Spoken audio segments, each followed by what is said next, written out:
हाँ, without warrant, correct. अगर case union of India के बीच में है तो उसे कौन रिप्रेजेंट करेगा, नहीं समझ आया।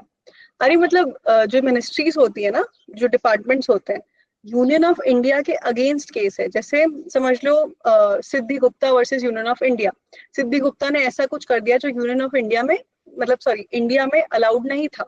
उसने बहुत बड़े सोने की चोरी कर दी, उसने एकदम, जैसे धूम 1 2 3 में सब में दिखाते हैं कि वो लॉकर वॉकर तोड़ के चोरी कर जाते हैं, ये कर जाते हैं, ऐसे कुछ बड़ा चोरी उसने कर दी एकदम आरबीआई के वो सब में।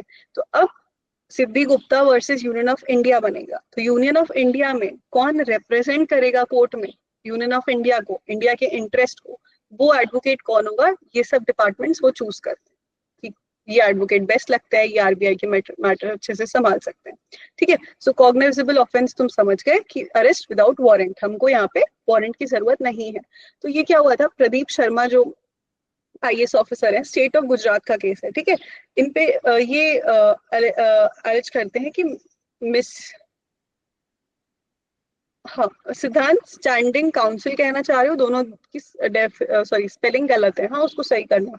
alleged misuse of FIRs against him and sought mandatory prelim inquiry before filing any further FIRs। तो ये बहुत ही करप्ट शायद आईएएस ऑफिसर थे, तो इनके अगेंस्ट खूब सारी FIRs फाइल हो रही थी। तो ये बोले यार ये गलत हो रहा है, मेरे ऊपर ना सीधे सीधे सीधे सीधे FIR फाइल हो रही है, कोई प्रीलिम इंक्वायरी ही नहीं हो रही है, तो मुझे तकलीफ हो रही है। पहले प्रीलिम इंक्वायरी करो, मेरे घर आके देखो है कि नहीं है सामान, ये है कि वो नहीं है। किस चीज पे हो रही थी सॉरी FIR फाइल, करप्शन पे हो रही थी। If clear information of a cognizable offense exists, police must register an FIR immediately without an inquiry. So clear information अगर exist करती है तो आपको FIR तुरंत फाइल करनी है, सुप्रीम कोर्ट ने ये बोला है। अगर नहीं करती है तो आप नहीं करोगे, तो आप क्या करोगे, प्रीलिम इंक्वायरी पे जाओगे। तो इमरान प्रतापगढ़ी केस जो था, उसमें सुप्रीम को उसमें पुलिस ने क्या करा था, सीधे हाँ डेफेमेशन है, वायलेंस है, ये हो रहा है, एनिमोसिटी हो रही है, उसने FIR फाइल कर दी। सुप्रीम कोर्ट बोला कि भाई देख तो लेते कोई भड़क रहा है नहीं भड़क रहा, तुमने तो डायरेक्ट कर ली। और क्या हेट स्पीच एकदम कॉग्निजेबल ऑफेंस है, नहीं है, उसके भी टेस्ट होते हैं कुछ कुछ कि हाँ सही है नहीं है, कोई भड़का नहीं भड़का। पर करप्शन जैसी चीज ना कॉग्निजेबल ऑफेंस होती है, इसका आपको प्रूफ मिले ना मिले, पर ये ऐसी चीज होती है जिसमें आपको दिमाग तुरंत लगाना पड़ेगा, वरना वो इंसान क्या करेगा, वो पैसे तो कहीं और फाइल भिजवा देगा, फिर तो करप्शन बचेगा ही नहीं। तो इसमें आपको कॉग्निजेंट रहना पड़ता है। तो ये बहुत फेमस केस है कि बहुत ना, बहुत बहुत सैडनिंग केस है। तुम सीआरपीसी मतलब बीएनएसएस लॉ स्कूल में पढ़ोगे तो जानोगे, Lalita Kumari versus government of UP. इसमें बताया गया था कि prelim inquiry is not mandatory in all cases. तुमको लगेगा बहुत कूल केस होगा, इसने बोल दिया प्रीलिम इंक्वायरी नेसेसरी नहीं है, ये नहीं है। पर मैं तुमको बताना चाहती हूँ इसमें ऐसा क्यों बोला गया। ललिता कुमारी जो थी, ये गई थी पुलिस स्टेशन। पुलिस स्टेशन में ये कुछ फाइल करने गई थी FIR, इनके साथ कुछ हो गया था। पता चला जिस पुलिस स्टेशन में ये गई थी, वहां के एक एक कांस्टेबल और ऑफिसर ने इनका रेप कर दिया था। तो इतना ज्यादा वो घबरा चुकी थी हर चीज से। और उसके बाद जब उनके पिताजी को पता चला कि उनके साथ पुलिस स्टेशन में ऐसा हुआ है, वो FIR फाइल करा रहे थे। तो पुलिस ने उनसे बोला कि प्रूफ क्या है, प्रूफ बताओ कि ऐसा हुआ है नहीं है। वो तो अपनी मर्जी से पुलिस स्टेशन गई थी, उसके साथ ये हुआ वो हुआ, उसने खुद अलाउ करा होगा। तो अब तुम समझ रहे हो कितना बड़ा केस है ये। जब ये केस सुप्रीम कोर्ट के पास गया, गवर्नमेंट ऑफ यूपी चल रहा है, because government of UP, because वो पुलिस एडमिनिस्ट्रेशन ऑफ यूपी के अंडर आ रहा है। तो जब ये केस सुप्रीम कोर्ट के पास गया, तो सुप्रीम कोर्ट ने बोला कि आपने FIR क्यों नहीं दर्ज करी, जब वो कंप्लेंट लेके आए थे ललिता जी और उनके पापा। शायद ना, I am not sure, but Lalita की शायद डेथ भी हो जाती है, सो उसके पापा भटक रहे होते हैं दर बदर ये केस लेके, आई एम नॉट श्योर, हो सकता है मिक्स हो। बट जब सुप्रीम कोर्ट ये देखता है, तो वो बोलता है कि आपने ये केस क्यों नहीं दर्ज करा। तो गवर्नमेंट ऑफ यूपी के काउंसिल बोलते हैं कि हमने इसीलिए नहीं करा क्योंकि प्रीलिमिनरी इंक्वायरी में हमको कोई प्रूफ ही नहीं मिल रहा था कि रेप हुआ है नहीं हुआ है, उनके साथ इतनी प्रॉब्लम हुई है कि नहीं। तो सुप्रीम कोर्ट बोला भाई ये जो केस होता है ना, rape corruption, in all cases mandatory, not in all cases, समझ रहे हो। तो इसमें बोला गया हर केस में जरूरी नहीं है तुम प्रीलिमिनरी इंक्वायरी करो, कि जाके वहां पे बैठ के चेक करोगे कि हाँ कोई प्रॉब्लम हुई थी नहीं हुई थी। कुछ केसेस ऐसे होते हैं, कुछ इश्यूज ऐसे होते हैं जिसपे तुरंत तुमको FIR लिखनी पड़ेगी। That is a case like rape, a case like corruption, a case like sexual harassment, assault, etc. ठीक है, तो preliminary inquiry is not mandatory, ऐसा सुप्रीम कोर्ट ने अभी फिर से बोला Pradeep Nirankarnath Sharma versus state of Gujarat में। ये मैंडेटरी है जब आप क्या कर रहे हो, जब आप कोई इजी पीजी केस ले रहे हो, उसमें ज्यादा प्रूफ वूफ की जरूरत नहीं पड़ रही है, मिल नहीं रहा। इफ कॉग्निजेबल ऑफेंस देन एक सेकेंड क्या लिखा है, if cognizable offense then immediate FIR, if non cognizable then preliminary inquiry। non cognizable से क्या समझते हो गौरी, आप मेरे को ये बताओ।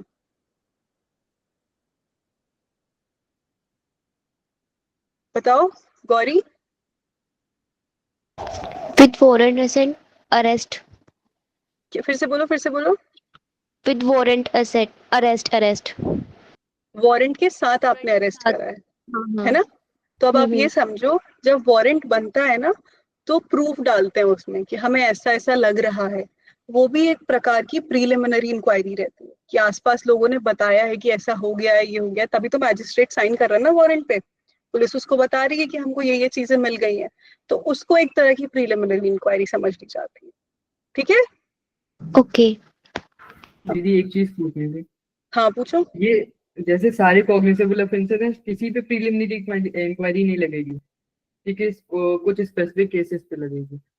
हाँ मतलब ज्यादातर वो ये बोले चाहते हैं, देखो ये वर्ड पढ़ो इसके आगे और ये पढ़ो, क्लियर इन्फॉर्मेशन एग्जिस्ट। कभी कभी कॉग्निजेबल ऑफेंस में भी कुछ क्लियर इन्फॉर्मेशन नहीं होती, डायरेक्टली बोल दिया जाता है कि ऐसा ऐसा हो रहा है, ये हो गया है।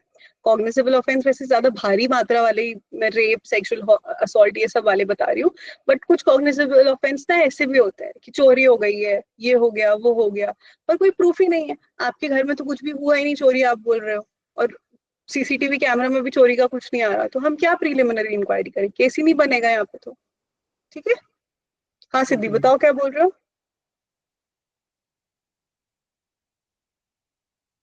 सिद्धि कुछ बोल रही है क्या। हाँ चिराग बोलो। हाँ दीदी, मेरा वो सेक्सुअल असॉल्ट के लेके केस था। मतलब तुम्हारा केस नहीं केस था। नहीं केस नहीं, मतलब वो कुछ समझ में नहीं आया, वो समझाना था, मतलब रुको पूछना रुको, था अभी कुछ। अपन ने अभी ये निपटा ले, फिर वील टॉक ओवर है। ओके, और प्लीज अपने वर्डिंग्स को क्लियर रखा करो कि मेरा एक सेक्सुअल असॉल्ट का केस था, ये था, वो था। जो I believe in the power of words, what we say we get eventually. So understand that. तुम बोलो तुम्हारा क्लैट निकलेगा, तुमको अच्छा कॉलेज मिलेगा, ये होगा वो होगा, मेहनत भी करो अकॉर्डिंगली, बट अच्छा अच्छा बोलो, अनशन मत बोलो मेरा ये केस था वो केस था। चलो ठीक है। BCI ban social media promotions. तुम लोग ये क्या बात कर रहे हो इधर पे, मैं भी पढ़ूं जरा। चैट में लिख ले, क्या लिख ले दी, मेरा भी एक पढ़ लेना, थोड़ा लेम है but still less than 3 years। Chat में लिख ले, डाउट खेते हैं उसको चिराग भाई। माइक नहीं ऑन हो रहा, चैट में लिखा है। ओके, वर्ड पार में डीसी, आप कभी लीगल क्लासेस में आइएगा चिराग, जब वो इसने लड़कों को भी नहीं छोड़ा, आप भी मान जाओगी केस के बारे में। सब फालतू बात है। गौरी ने क्या, सॉरी सिद्धि ने क्या बोला ऊपर, बट कौन अपॉइंट करता है, किसको अपॉइंट करता है, सिद्धि पूछ रही, क्या ये उसको पूछ रही कि पब्लिक प्रोसिक्यूटर कौन अपॉइंट करता है। कोई जो मेरी मदद करना चाहेगा, स्टैंडिंग काउंसिल, कोई जो ईशान अवस्थी विच सौम्या शर्मा की हेल्प करना चाहेगा, उसे समझ नहीं आ रहा है कि यहाँ क्या हो रहा है। वो हाँ बोल रही है। हैं, कौन बोला। सिद्धि हाँ बोल रही है, शायद उसी के बारे में पूछ रही होगी। क्या पूछ रही है वो अरे कि, आप वही अपॉइंटमेंट वाला पब्लिक पूछ रही होगी। हाँ पब्लिक प्रोसिक्यूटर वाला। अरे हाँ पब्लिक प्रोसिक्यूटर का ना एक एग्जाम होता है, तो वो एग्जाम जब आप एडवोकेट बन जाते हो, वो एग्जाम आप क्लियर करते हो, तो आप गवर्नमेंट की साइड से केस लड़ सकते हो। फिर गवर्नमेंट देखती है कि आप भाई अच्छा अच्छा केस लड़ रहे हो, जीत जात रहे हो, उसकी क्या बोलते हैं, सैलरी बहुत कम होती है, बट वो ये देखते हैं कि अगर आप लड़ रहे हो, अच्छा खासा कुछ कर पा रहे हो, तो वो आपको केसेस देते रहते हैं, वो मिलते रहते हैं, आप चूज भी कर सकते हो उसमें। मैम प्लीज नेक्स्ट टाइम से क्लास जल्दी लिया करना, क्योंकि घर में बहुत क्योस मचा होता है इस time, it's hard to focus. Okay I am sorry. Next हम जब भी नेक्स्ट मंथ में करेंगे तो we'll fix a time duration, हम वोट करा लेंगे, उस according will do it. Okay चलो ठीक है, come to this, BCI ban social media promotion by advocates. तुम लोग अगर इंस्टाग्राम चला रहे हो तो तुम देख रहे होगे कि खूब सारे एडवोकेट्स हैं, वो अपने रील्स वील्स बनाते जा रहे हैं, वो बोलते जा रहे हैं मस्त कि आप लॉ में आपको ये परेशानी है। कल परसों तो मैं एक रील देख रही थी, एक लेडी थी मस्त सिंदूर चूड़ा वूड़ा पहन के, मंगलसूत्र पहन के, काला कोट पहन के, व्हाइट शर्ट पहन के, बैंड लगाया उनको, एंड शी वाज टेलिंग कि अगर आपका तलाक होने को है या अगर आपका तलाक होने वाला है तो ये प्रोसीजर प्रक्रियाएं आपको फॉलो करनी है। सो शी वाज काफी डाइवर्स कि मस्त पूरे श्रृंगार में शी वाज टेलिंग किसी का डिवोर्स हो रहा है तो ये हो रहा है। तो कभी कभी क्या होता है ना, ये सब तो अलाउड है कि रील वील बना लो, इन्फॉर्मेशन फैला दो। अब तुम समझो कि वो एडवोकेट्स ऐसा कर रहे हैं नॉट बिकॉज उनको लीगल अवेयरनेस फैलानी है, बट वो एकमात्र तरीका है जिससे वो खुद को प्रमोट कर सकते हैं। अगर मैं अभी तुम्हें किसी एडवोकेट का नाम लूं जो बहुत फेमस है इंस्टाग्राम पे, इट इज नॉट बिकॉज वो क्या बोलते हैं बहुत लॉ की इंफॉर्मेशन दे रहे हैं, इट्स ऑल्सो बिकॉज वो इतना रील्स बना रहे हैं, पीआर में इतना इन्वॉल्व है, सब कुछ कर रहे हैं, तुम्हारा एक कनेक्शन बन जाता है। तो हो सकता है मैं तुमसे पूछूं वर्ल्ड के सॉरी इंडिया के बेस्ट वो बताओ एडवोकेट्स बताओ, हो सकता है कपिल सिब्बल तुम्हारी लिस्ट में इसीलिए फॉल करते हो जस्ट बिकॉज तुमने उनका नाम सुना है, बट फिर अमित अग्रवाल ये वो सब कुछ तुम्हारी लिस्ट में इसीलिए आने लगे क्योंकि तुम उन्हें रील्स पे बहुत देख रहे हो। तो ऐसे ही कुछ चल रहा था, सोशल मीडिया प्रमोशंस हो रहे थे। कैसे हो रहे थे, जो जो क्लाइंट्स होते थे वो क्या करते थे, वो प्रमोट कर रहे थे अपने एडवोकेट्स को कि हमारे एडवोकेट ये थे, इन्होंने हमें केस जिता दिया। और ऐसे वाला जो पोज होता है, वो एडवोकेट और क्लाइंट दोनों ऐसे फोटो डाल रहे थे कि ये वी वन जीत गए, ये तो हमारा हक केस ही था, हमारे हक में आना था, ये सब कर रहे थे।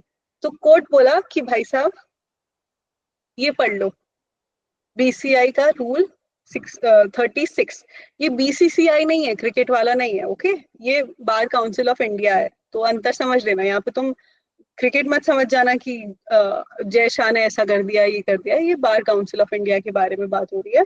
Strictly prohibits lawyers from advertising और सॉलिसिटिंग वर्क डायरेक्टली और इनडायरेक्टली इंक्लूडिंग सोशल मीडिया और डिजिटल एड्स। तो यहाँ पे क्या हो रहा था, एक तरीके से जब कोई क्लाइंट ऐसा कर रहा होता है तो क्या आता है, दूसरे लोग देखते हैं, तो हो सकता है वो क्लाइंट को पैसे लॉयर नहीं दिए हो कि भाई मैं तेरा कोई केस वेस नहीं लड़ रहा, पर मेरे साथ फोटो डाल दे, तेरी फॉलोइंग बहुत है, थोड़े मेरे पास भी क्लाइंट आ जाएंगे, अच्छा रहेगा, तेरे को देख के लोग मेरे को भी फॉलो करने लग जाएंगे। So it's not right, no it's not done. लोग, आप इतना फीस ले रहे हो, सब कुछ कर रहे हो, एक इन्फ्लुएंसर आपको हायर कर पा रहा है, बट जरूरी नहीं है कॉमन मैन जो इन्फ्लुएंस हो जाए वो कर पाए। तो it's not ethical. So using Bollywood celebrities or influencers to endorse legal services is now punishable ethical violation. Violations may trigger action this leading to professional sanctions. तो BCI rules भी होते हैं तुम देखोगे, और Advocates Act 1961 भी होता है।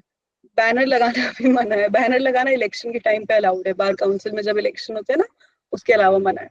So lawyers can't advertise, promote themselves, seek clients using influencers, videos और social media ads. परसों मैंने तुमको एक वेब सीरीज बताई थी, मामला लीगल है, राइट, नेटफ्लिक्स पे बताई थी।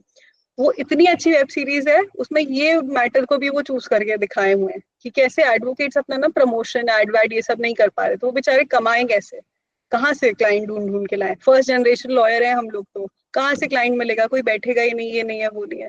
तो वो बताते हैं उसमें कि कितनी प्रॉब्लम्स आती हैं, कोर्ट कुछ कर सकता है, लेजिस्लेचर कुछ अच्छा एक्ट बना सकता है। तुम देखो, वो अच्छी वेब सीरीज है। मैं यहाँ लिख देती हूँ, जो बच्चे मेरी क्लास नहीं देखते होंगे उनको भी थोड़ा भला होना चाहिए। मामला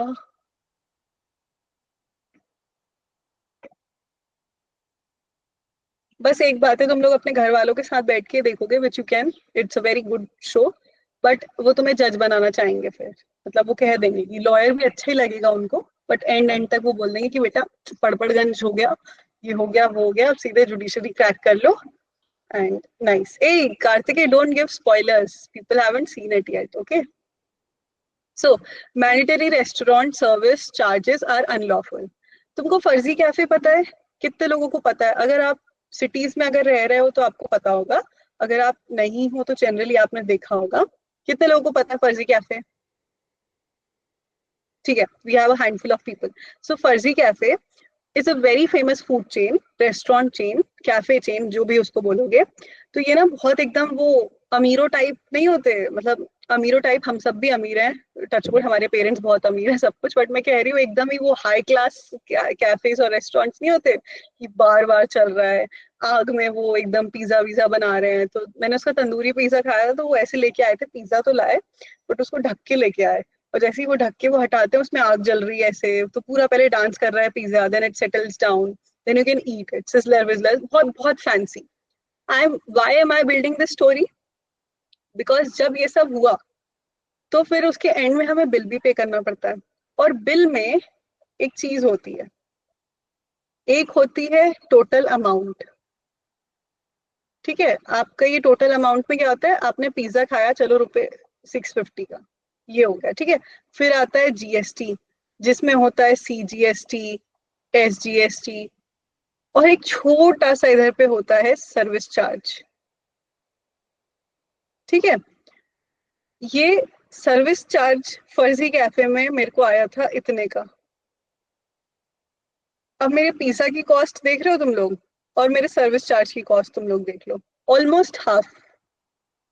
और सर्विस चार्ज क्या होता है कि जो स्टाफ आया हुआ है वो आपको जो सर्विस दे रहा है उसको लेके आप कितना, अरे निर्मला ताई पे मत जाओ, ये उन्हीं ने अच्छी चीज करके रखी है, this is something we can be thankful of, it's not mandatory to give service charge, ये वापस से दिल्ली हाई कोर्ट ने बोला है। तो ये जो सर्विस चार्ज होता है ना, ये मेरे को इंस्टाग्राम में मैंने किसी सीएस या सीए की रील देखी थी कि ये मैंडेटरी नहीं होता है। मैंने लॉ स्कूल में नहीं पढ़ा था ये, हम लोग वहीं से देखे थे रील वगैरह से, और हमने ट्राई करा था रेस्टोरेंट्स में जाके पे, एंड इट वर्कड, कि ये मैंडेटरी नहीं होता है, आप इसको कटवा सकते हो। अभी भी I recently went to a cafe and they charge just a hefty amount of service charge. उतना का तो हम खाते हैं जितने का आधा का ये लोग सर्विस चार्ज लगा देते हैं। तो हमें शाय नहीं होना है, बिंदास रहना है, हम पढ़े लिखे लोग हैं, हम पैसे की वैल्यू रखते हैं। वो जो बिल हमारे पास आएगा जिसमें सर्विस चार्ज लिखा रहता है, कितना भी बड़ा रेस्टोरेंट हो, हम उनको बोलेंगे, जो भी वेटर या फिर जो भी हमारे लिए बिल लेके आते हैं, कि प्लीज आप दूसरा बिल ले आइए, इसमें से सर्विस चार्ज हटवा दीजिए। वो कोई आप वो नहीं कर रहे हो, क्या बोलते हैं, फिलॉन्थ्रफी नहीं कर रहे हो, या फिर कोई आप ग्रांट नहीं दे रहे हो कि सर्विस चार्ज के बिना तो ये लोग मरी जाएंगे, वो कितनी अच्छी बात है, हमको देना चाहिए, ये होना चाहिए। It's not lawful to charge that, वो एक्स्ट्रा अमाउंट आपसे कर रहे हैं। ठीक है, तो ये सर्विस चार्ज ना दिल्ली हाईकोर्ट ने बोला इट्स अनलॉफुल। अब केस क्या हुआ था, Delhi high court ruled service charge is not a tip but it's sort of a tip, मतलब इट्स नॉट लॉफुल। टिप तो ऐसे हम दे देते हैं ना कि थोड़ा बहुत दे दिया, हमें वेटर अच्छा लगा, उसने कैसे ट्रीट करा। दिस बिकम्स अ मैंडेटरी, आपके मैंडेट सॉरी आपके बिल में लिखा आ जाता है, तो थोड़ा ऑब्लिगेशन बढ़ जाता है उस चीज का। वहां तो वेटर खड़ा रहता है जब तक प्लेट्स क्लीन ना हो जाए, हाथ वाथ साफ ना हो जाए, कि देख लीजिए भाई साहब कुछ हो जाए, तो जब से ध्यान दे रहा था मैं आपका। यहाँ पे तो आपके बिल में ही लिखा आ जाता है, तो एक ऑब्लिगेशन आप पे फील होने लगती है। So Delhi High Court ruled that mandatory service charges by restaurants are unlawful and unfair. These charges must be voluntary, not imposed. ये voluntary होना चाहिए, imposed नहीं होना चाहिए। imposed मतलब फिक्स्ड नहीं होना चाहिए कि ये तो देना ही पड़ेगा, voluntary मतलब मर्जी का होना चाहिए। तो judgement held 2022 CCPA guidelines, consumer court वाली गाइडलाइंस हैं फिर से, which prohibit the addition of mandatory service charges. The court noted the term service charge is misleading as consumers may confuse it with government tax. वैसे ही निर्मला ताई का इतना खौफ है, लोग सोचेंगे एक और टैक्स आ गया है फिर बढ़ जाएगा। ठीक है, तो कोर्ट ने बोला कि आप थोड़े क्लियर वर्ड यूज करो, जैसे स्टाफ कंट्रीब्यूशन हो गया, तो ये हमारे ऊपर है, हमको स्टाफ के लिए कंट्रीब्यूट 350 रुपए करना है या नहीं करना है, या उतने में हम और कुछ खा पी सकते हैं, या हमको लगता है कि ये बहुत एक्सेस है रिगार्डिंग द अमाउंट, ये सब। So automatically levying is not right, it violates consumer protection laws, service charge optional, blah blah blah, ये सब बोला। नाउ कुणाल कामरा को कितने लोग जानते हैं, या स्टैंड अप कॉमेडी कितने लोग देखते हैं? ओके, काफी सारे लोग हैं जो देखते हैं स्टैंड अप कॉमेडी। ठीक है, तो कुणाल कामरा को तुम लोग जानते होंगे। ठीक है, मैं उसको तब से जानती हूँ जब उसने वो अर्नब गोस्वामी वाला केस, वो इशू रेज करा था कि Arnab Goswami was sitting in a flight, he went there and he thought it's very cool कि वो फ्लाइट में जाके अर्नब गोस्वामी से क्वेश्चंस पूछेगा कि why Arnab, why are you doing this, shame on you, blah blah blah. I thought it was really bad. तुम किसी को फ्लाइट में तुम बैठ के ये सब बोल रहे हो, तुम बोल रहे हो कि उसने तुमको प्रॉब्लम दिया, ये दिया, मतलब he is not reporting well enough, but flight में बैठे लोगों को भी तो तुम इरिटेट कर रहे हो ना, सो इट्स रॉन्ग। अपनी अपनी हैंड्स को आप डाउनवर्ड कर लीजिए प्लीज। तो I thought that was a PR stunt completely, कोई मतलब नहीं था उसका फ्लाइट में जाके वहां पे उसको बोलने का, उसकी मर्जी होती, वो लेटर वेटर लिख के भेज देता वहां पे, फिर देखता रहता कि अर्नब की शक्ल क्या होगी, क्या होगी, व्हाटएवर। ठीक है, तो कुणाल कामरा ने क्या करा, उसने एक गाना बनाया कॉमेडी परफॉर्मेंस में। ठीक है, कॉमेडी परफॉर्मेंस में एक गाना बनाया, और जो महाराष्ट्र के डिप्यूटी सीएम है एकनाथ शिंदे, उनको उस गाने में ना गद्दार बुला लिया। ठीक है, अब वो डिप्यूटी सीएम है, उनको वो गद्दार बुला रहा है उस गाने में। तो जब ये चीज वायरल हुई, फेमस हुई, तो जो एरिया था जहाँ पे वो इनेक्ट कर रहा था, जो भी क्लब था, वहां पे क्या होने लगा, वैंडलिज्म होने लगा।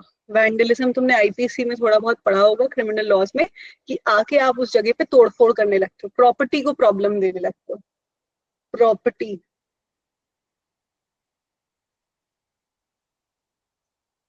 ठीक है, प्रॉपर्टी डैमेज करने लगते हो आप उस एरिया में। हैबिटेट था, अच्छा ओके, हैबिटेट में ये सब होने लगा कि वैंडलिज्म हो गया, बहुत एफआईआर फाइल हो गई, पॉलिटिकल बैकलैश होने लगा उसको लेके। तो कामरा ने क्या करा था, parodied Bollywood song during a stand up act referencing the 2022 Shiv Sena split. तो एकनाथ शिंदे की सबको न्यूज पता है कि उन्होंने चेंज कर ली थी पार्टी। ठीक है, तो FIR were filed under this. Kamra defended his act as satire. परसों ही हमने एक सबसे पहला एक्ट पढ़ा था सटायर पे। सटायर, सरकाजम क्या होता है, freedom of speech, Jain university, कौन सा हाई कोर्ट था वो, कर्नाटक हाई कोर्ट था आई थिंक, राइट। उसमें हमने बात करी थी अंबेडकर को लेके, दलित कम्युनिटी को लेके, उसमें सटायर सरकाजम यूज कर रहे थे। आई होप तुम लोग रिवाइज कर रहे हो कि अदरवाइज इसका कुछ मतलब नहीं है, ये चीजें कुछ हेल्प नहीं करेंगी। या I am also not revising, जो मैं तुमको पहले पढ़ा रही हूँ, राइट, स्किट थी, बट मेरे को ये वर्ड्स, जैसे मेरे को सटायर क्लिक करा, मेरे को वो पूरी कहानी याद आ गई। ऐसा तुम्हारे साथ होना चाहिए, ठीक है। सो कामरा बोलता है कि 19(1)(a) कॉन्स्टिट्यूशन इस सब के अंडर ही अलाउड है। मैंने बस एक सटायर यूज करा है, एंड समबडी जस्ट मेंशन कि मैंने नाम थोड़ी लिया था, मैं तो एक क्या बोलते, पैरोडी कर रहा था एक गाने की बस। तो हमें इसमें क्या याद रखना है कि guarantees freedom of speech and expression, article 19(1)(a) including satire and artistic critic.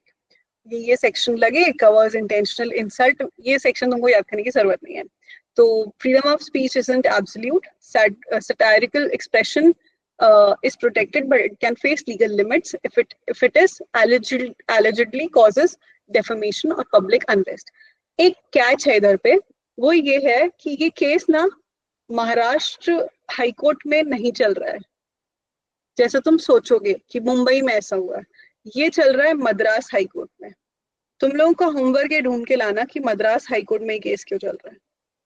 मैं एक हिंट दे देती हूँ, लॉजिकल रीजनिंग तुम ढूंढ के लाओगे, राइट। पॉलिटिकल इंटरफेरेंस, अब तुम इस पे ना इमरान प्रतापगढ़ी वाला केस जो अभी हम डिस्कस कर रहे थे वर्सेस स्टेट ऑफ गुजरात, जिसमें इमरान प्रतापगढ़ी एमपी है, ठीक है, उन्होंने एक पोयम लिखी ऑपोजिशन के अगेंस्ट, वो सुना रहे थे, पुलिस ने प्रीलिम इंक्वायरी करे बिना उनको एफआईआर दर्ज कर ली, ट्रायल कोर्ट ने उनको बोला कि आप गलत हो, गुजरात हाई कोर्ट ने भी उनको गलत बोला, सुप्रीम कोर्ट ने उनको सपोर्ट करा कि नहीं आप सही हो। तो क्या कुणाल कामरा अगर बॉम्बे हाई कोर्ट जाता तो उसके साथ सेम चीज हो सकती थी, इसीलिए वो मद्रास हाई कोर्ट गया? ये आपको सोचना है और आपको मेरे को जवाब देना है नेक्स्ट क्लास में, या फिर हम चैट वैट करेंगे जब ग्रुप पे था, कि मद्रास हाई कोर्ट उसने क्यों चूज करा। ठीक है, show me a thumbs up. सब आड़े टेढ़े ऐसे ऐसे हो रहे थे, एकदम से ऐसे हो गए। चलो ठीक है, everybody will tell me why is that. So today's class is over. Now, if you have any doubts, questions, anything, you may ask me. We can talk on the same. हाँ दीदी, मेरे वाला डाउट था, पूछूं? अरे हाँ भाई, और थोड़ा शॉर्ट में, हाँ ऐसे नहीं बोलना है यहाँ पे अपन को। हाँ दीदी, वो आपने जो पढ़ाया था सेक्सुअल असॉल्ट, मतलब जैसे कि एनिमल पे भी लग सकता है दीदी वो सेक्सुअल असॉल्ट, अब कोई मतलब कि रेप का लग सकता है, आजकल लगता है कि बहुत ना ऐसे होता है जो क्या बोलते हैं, फीमेल डॉग्स होती हैं उनका रेप हो जाता है, रेप लोग कर रहे हैं, तो उनपे पैरेट लग लॉस सकता है क्या? किस पे? पैरेट? पैरेट? अरे पैरेट में अगर कुछ बोल दिया तो उल्टा सीधा वो भी तो बोलता है पैरेट, मतलब कि कोई अचानक से बोल दिया कि पैरेट पे लगेगा क्या, उसके मालिक पे लगेगा? तुम मामला लीगल है कि स्क्रिप्ट सुना रहे हो ना यहाँ पे? नहीं नहीं, वो पूछ रहा है। नहीं नहीं, you are doing that only, I can sense it. मैंने देखा है अच्छे से 2-3 बार, मेरे को पूरा याद है वो। ये क्या है भाई, डाउट पूछना है तो वेब सीरीज का कुछ भी उठा के ले आओगे। I am telling you hundreds of times I have seen that show. नहीं नहीं, पर ऐसे डाउट आया था, मैं मतलब क्या मोस्टली डाउट आया था? चिराग का ये डाउट है कि किसी के तोते यानी कि किसी के पैरेट ने कुछ उल्टा सीधा रट के किसी थर्ड पर्सन को बोल दिया, गाली गलौच बोल दी, ठीक है, तो लाइबिलिटी किसकी आएगी? वो तोते पे ही आएगी डायरेक्ट, या तोता जिस घर में पालतू है उस ओनर की आएगी, बिकॉज उस घर में ये सब चीजें लोगों के बारे में बोल रहे होंगे तो तोते ने रट ली। तो तुम इसके लिए जानने के लिए देखिए, मामला लीगल है, एपिसोड 3 और 4 में भी। उसमें मौसा जी तुम लोग क्या बात करने लग जाते हो, गलोच में एसेंशियल्स अलग है। Okay, I can see you guys are fans as well. ठीक है, रिकॉर्डिंग बंद करते हैं। उसके पहले एनीबडी एनी डाउट जो करंट लीगल अफेयर्स से आर्टिकल 19 involved जो है? अभी आपने पढ़ा है तो उससे रिलेटेड डाउट है। हाँ पूछो। भी जैसे क्वेश्चंस में जब आर्टिकल 19 आता है उसमें वही नॉर्मली दे देते हैं रीजनेबल रेस्ट्रिक्शंस। अब जैसे इसी केस में था सटायर, इसने कह दिया। अब क्वेश्चंस में दोनों पॉइंट ऑफ व्यू दिए होते हैं, एक कहता है कि नहीं मैंने सटायर यूज करा था, या फिर नहीं मैं मतलब उस तरीके से नहीं सोच रहा था। दूसरी तरफ से आर्ग्यूमेंट होता है कि हाँ ये गवर्नमेंट के अगेंस्ट चाहिए। उसमें डिस्टिंग्विश करते ही नहीं बनता है कि कैसे कौन से पॉइंट ऑफ व्यू को माने या डिसाइड करें कैसे। ठीक है, गॉट योर आंसर। देखो सटायर ऐसा होता है जो किसी को हार्म नहीं फील करा रहा होता है, ठीक है, या थ्रेटेंड नहीं फील करा रहा होता है। वो बस एक सर्टेन वे ऑफ सेइंग होता है जिससे सामने वाला मॉरल वैल्यू भी सीख ले और मस्ती मजाक भी हो जाए, ठीक है। बट तुमको यहाँ पे एसेंशियल देखना पड़ेगा कि क्या किसी ने ऐसी चीज करी है जो हेट, एनिमोसिटी, वैंडलिज्म ये सब सच में क्रिएट कर सकती है, तो वो नेशनल सिक्योरिटी, गवर्नमेंट के अगेंस्ट ये सब वाला फैक्टर चला जाएगा। तो तुमको इंटेंसिटी ना वो पैराग्राफ में ही देखनी पड़ेगी। बहुत बार ना लीगल रीजनिंग पैसेजेस में ये दिया होता है, the moment the person used such words, chaos was created. A lot of people were, held liable. Police, FIRs बहुत रजिस्टर हो गई थी, ये हो गया वो हो गया। That means something is wrong. तो वो गवर्नमेंट वाला फैक्टर चला जाएगा। बट नथिंग इज रॉन्ग तो पैसेज में दिया रहेगा कि no revolt took place, everything was easy, nobody was affected, तो ये सटायर हो जाएगा एक तरह से, ठीक है। लाइक सिंपल क्वेश्चन ऐसे आते हैं, गवर्नमेंट और एक गवर्नमेंट ऑफ इंडिया और गवर्नमेंट ऑफ मान लीजिए चाइना है, दोनों के बीच में एग्रीमेंट हुआ। एक रिपोर्टर ने कह दिया नहीं ये सब एग्रीमेंट में ये चीजें गलत लिखी हैं, तो अब उसमें फंस जाते हैं कि वो ये गवर्नमेंट क्रिटिक हो जाएगा एक तरह से, है ना। मतलब तुमको यहाँ डिफरेंस देखना पड़ेगा कि, और ये मैटर भी करता है बोल कौन रहा है, ठीक है। ऑपोजिशन लीडर बोल रहा है तो वैलिड रहता है, उसको अपन उस लेंस से देखते हैं कि उनका तो काम ही अपोज करना। जैसे यहीं पे बैठे चिराग बोल रहा है कि गलत एक्ट है, ये है वो है, तो क्या ही मायने रख रहा है, वो तो बैठ के बस बोल रहा है अपने घर पे, ठीक है, कोई इतना बड़ा प्लेटफॉर्म नहीं है। बट वही चीज अगर होम मिनिस्टर बोलने लगे कहीं पे तो उनपे डेफमेशन नहीं लगेगा, ये नहीं लगेगा, बट वो एक उस प्रॉक्टर में आ जाएंगे कि भाई आप इतनी बड़ी अथॉरिटी पे हो और आप अपनी ही गवर्नमेंट के अगेंस्ट कुछ बोल रहे हो, तो लोग कहाँ विश्वास करेंगे, ठीक है। उसका इम्पैक्ट देख सकते हैं ना। हाँ, आपको इम्पैक्ट वो 4-5 पैराग्राफ जो लाइंस दी रहती हैं उसी में से समझना पड़ता है, ठीक है। और क्वेश्चंस ना बहुत अच्छे से रीड करा करो, उसमें कभी कभी ये भी होता है इफ वर्ड यूज कर लेते हैं। If chaos would have happened like that, तो क्या होता, तो तुम लिखोगे वहां पे कि हाँ फिर फाइलिंग हो जाती, ठीक है। Yes. हाँ, Jyoti, Gauri, what doubts do you have? जी स्टार्टिंग में होमिसाइड वाला पूछा था ना, तो एक ठीक बार है आप ठीक है, गौरी तुम्हारा भी यही क्वेश्चन है? हाँ जी। ठीक है, सो हम डिस्कस कर रहे हैं, रुको एक सेकेंड। तुम लोग की कोई दूसरी क्लास है क्या अभी? टेलीग्राम पे सेशन चल रहा है, काय का सेशन चल रहा है? Current affairs. ओ, वो अटेंड करना है अभी तुमको? आप दीदी आप समझा दो। ठीक है, बस 1 मिनट रुक जाओ। तुम बोल रहे हो culpable homicide not amounting to murder, okay, ठीक है। कल्पेबल होमिसाइड ऐसी कोई चीज होती है जिससे likely to happen death. What? Death, ठीक है। Death is likely to happen. Culpable homicide ऐसी चीज होती है जैसे राजू ने राजू काजू समझ लो, हाँ चलो बाजू नहीं, सॉरी राजू काजू है। राजू काजू में एक राइवलरी हो गई, तो राजू ने लोहे का डंडा एकदम भारी भरकम उठाया और उसके इधर शोल्डर पे मार दिया काजू के। तो क्या उससे उसकी मौत हो जाएगी? नहीं, लिटरल सेंस में तो नहीं होगी, बट क्या लाइकली टू हैपन हो सकती है? हाँ हो सकती है। अगर वो 10 किलो का इंसान होगा तो इधर खाए उधर खाए इधर खाए कहीं भी खाए वो तो हम हो जाएगा, एकदम गिर जाएगा। तो ये प्रॉक्सिमिटी जो होती है, ये जो अंडरस्टैंडिंग होती है मारते वक्त, ये बताती है कि मर्डर होगा या कल्पेबल होमिसाइड होगा। और इसमें सबसे इंपॉर्टेंट चीज होती है इंटेंशन। इंटेंट क्या था? हार्म करना था या डेथ करना था, ठीक है। डेथ अगर होता है इंटेंशन कॉज करना, डेथ कॉज करनी तो और वो लोहे दीदी का आपकी डंडा आवाज उठा लैग के कर रही है। लैग कर रही है दीदी।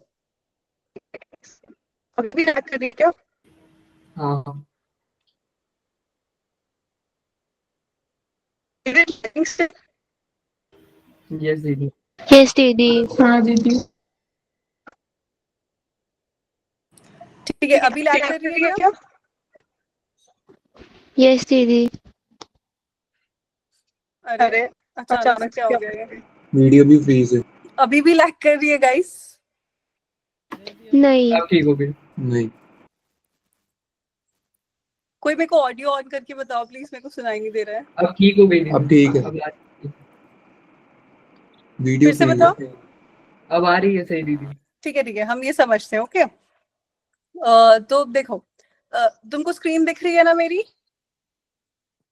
हाँ, तो कल्पेबल होमिसाइड में क्या होता है? Likely to happen death. ठीक है, मतलब उसने वो लोहे का डंडा उठा के उसके शोल्डर पे मार दिया, उसके घुटने पे मार दिया, तो डेथ नहीं हो सकती।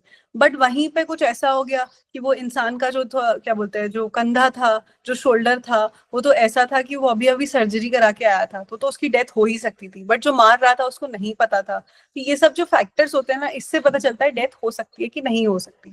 पर जो इंसान मारने वाला होता है, उसने कल्पेबल होमिसाइड करा है या मर्डर करा है, ये हम कैसे समझ सकते हैं कि उसने इंटेंशन क्या रखा था?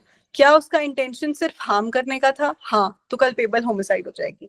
क्या उसका इंटेंशन सीधे उसको भगवान को प्यारा करना था, डेथ था? हाँ, तो मर्डर हो जाएगा।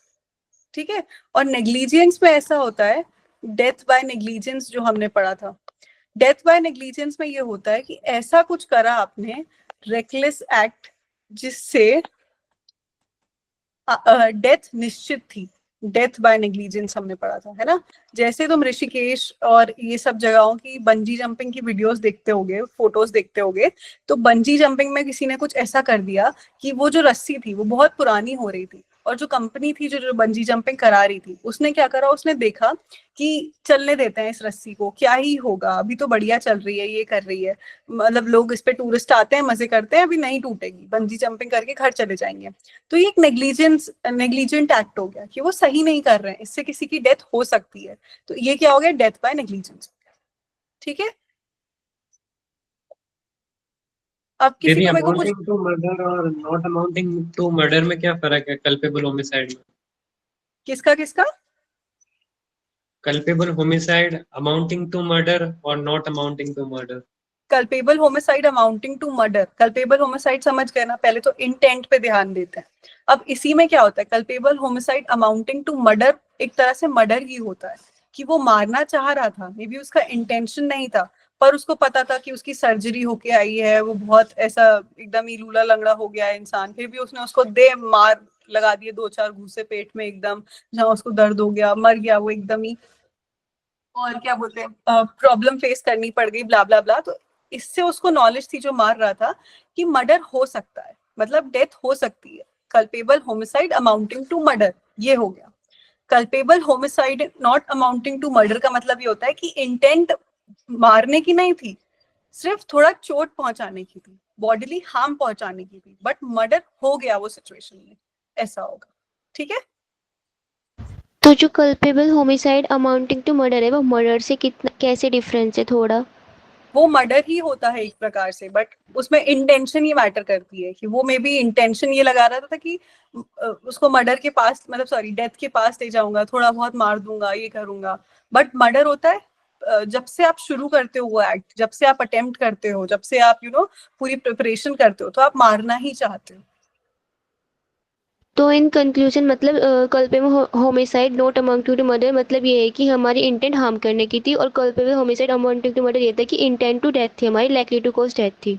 यस, और यही ना? कल्पेबल होमिसाइड जब भी तुम याद रखोगे तो तुम लाइकली टू डेथ याद रखोगे, कि ऐसा कोई एक्ट जो शायद किसी की मृत्यु करवा सकता है, बट अभी नहीं करवाई उसने, तो ये चार्ज लग जाता है। ठीक है, ओके।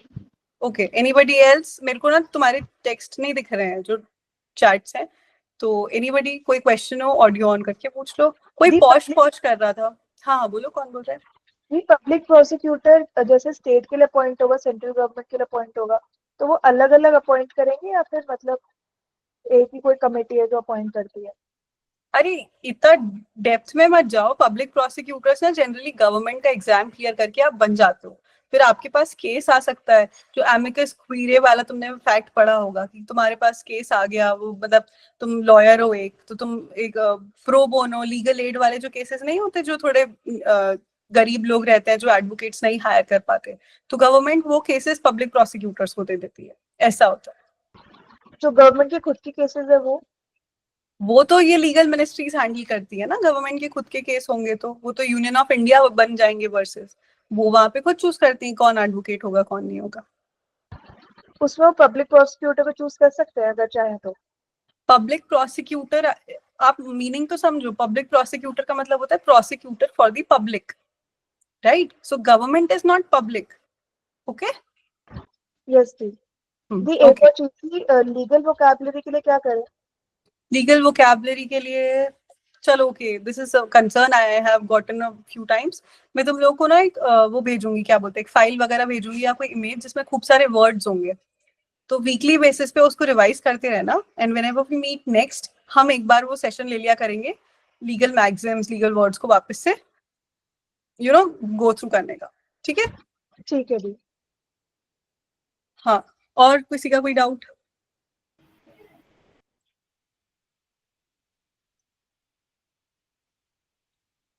बोलो कोई डाउट, और ऑल वेल? नहीं और नहीं। नहीं, ठीक है। तो तुम्हारी दूसरी क्लास चल रही है, सेशन चल रहा है, go attend that. And thank you so much, past 1 week has been great with you guys. तुम लोग बहुत मस्त हो, जल्दी से तुम लोग का क्लैट निकले, तुम लोग लॉ स्कूल्स जाओ, खूब मजे करो, खूब पढ़ाई करो। I will see you next month and not very very soon because I will be going for my internship, तो थोड़ा सा लंबा टाइम हो सकता है, बट मेक श्योर जनवरी फरवरी मार्च को तुम अच्छे से रिवाइज करो। हम ग्रुप में एक्टिव रहेंगे, खूब बातें करेंगे और पोल्स वगैरह करते रहेंगे वहां पे। But make sure you are having fun. Don't take a lot of stress. Enjoy well. And just that. बस ज्यादा दिमाग में दीदी मत टेंशन लेना। हाँ बोलो। प्रीवियस क्लास की पीपीटी भेज देना ग्रुप पर। ग्रुप पे नहीं भेजूंगी, वो प्रखर सर ऊपर अपलोड, सॉरी ऊपर पोर्टल पे अपलोड ओके कर, ओके। ठीक है? चलो, I see you next month probably, और maybe in July. We'll talk about April, May and June then. जब तक के लिए शब खैर, bye bye, good night. Good night तो नहीं, पढ़ाई करो जाके। चलो bye bye, thank you so much guys. Thank you दीदी।